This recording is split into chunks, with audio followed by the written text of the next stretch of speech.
I'm MJ Jackson. I'm here at the 2017 Amber Rose Slut Walk. If you want to know how slut shaming affected some of these women, stay tuned.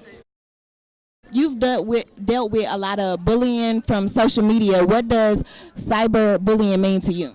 I just think that it comes from a lot of unhappy people in unhappy places who are unable to recognize multifaceted human beings. How do you uplift other people for them not to be affected and not want to do certain things to themselves because of cyberbullying?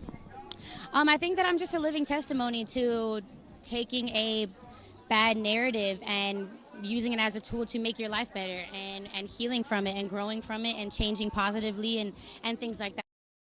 How do you stay uplifted and strong after so many people bash you in the media?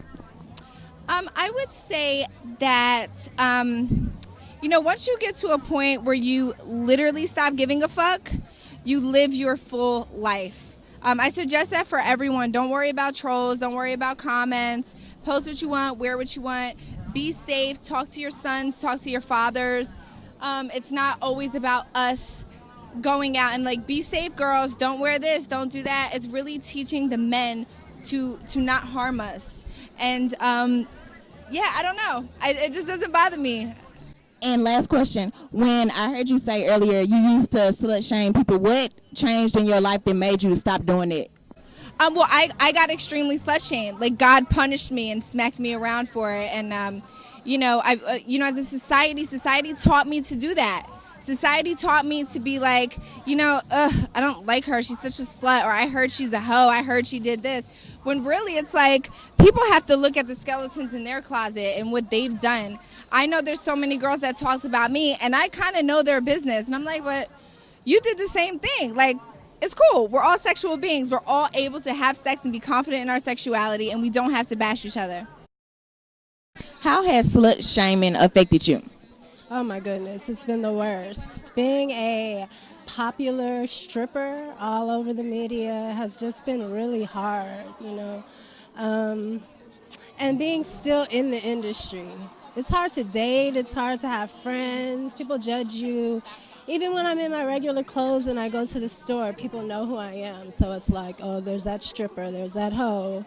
It's ridiculous, honestly. And how do you stay positive, stay uplift after people talk about you and knowing some of your business being in the public?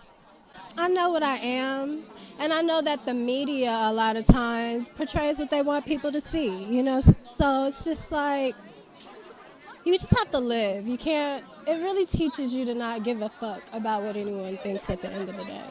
And that's how you have to live anyway. We're all different. We all have different paths. We all have different cards that we've been dealt. And no one should judge that. So are you single? I know I caught you on Instagram today and you was talking about Drake, the size of his penis. So are you single? Are you dating? I am single. I am not interested in dating right now. I am learning myself and about my feminine power. And it is just the most amazing journey that I've ever been on.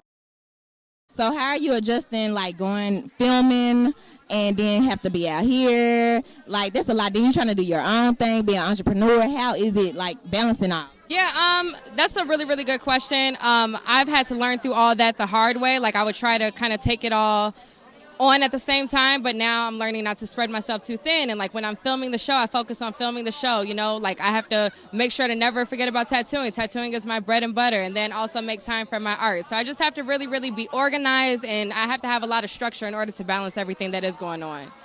Are you dating? Yes, I am. I have a boyfriend. Okay. He was on the show a couple times. That was, in the beginning. Now we're a little more serious. So have you ever had to deal with you since you are a female tattoo artist, somebody that's in the entertainment industry, tried you in a certain way that they wouldn't try a male artist or something like that? Oh, yeah, definitely. I think that happens all the time.